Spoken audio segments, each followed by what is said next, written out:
আমার বিরুদ্ধে সাক্ষী দেওয়ানোর জন্য সেই major general Zia, police officer, পুলিশের আইজিপি মামুন থেকে শুরু করে জনে জনে লোকদেরকে সাজা দিচ্ছে, অত্যাচার করছে, নির্যাতন করছে আমার বিরুদ্ধে সাক্ষী দেওয়াবে।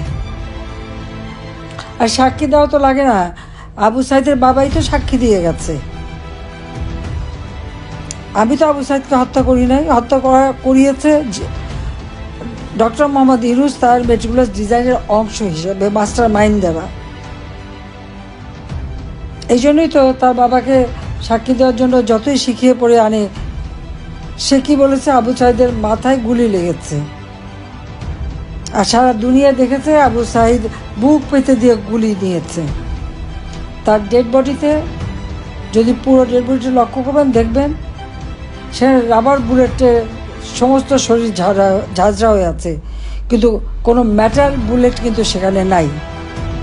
কাজে পুলিশ তো এ ধরনের অস্ত্র ব্যবহার করেনি,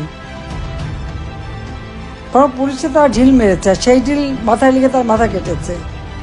কিন্তু তার বাবা সাক্ষী দিয়ে বলে দিয়েছে। তো এখন ইউনূস কী বলবে তার সাজানো নাটক মামলার?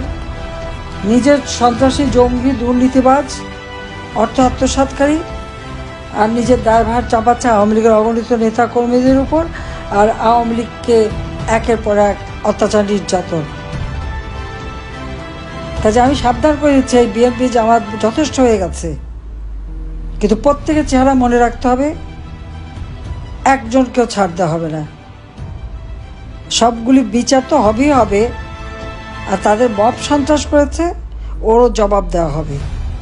আর যত ঘর বাড়ি যা কিছু পুড়িয়েছে, ভেঙেছে, করেছে, ইনশাআল্লাহ এদের ব্যাপক সম্পত্তি, হাজার হাজার কোটি টাকা বানিয়েছে ইউনূসের চেলা চামুন্ডারা, ওই সব টাকা এই সমস্ত কম্পানসেশন হিসেবে দিয়ে দেবো সবাইকে।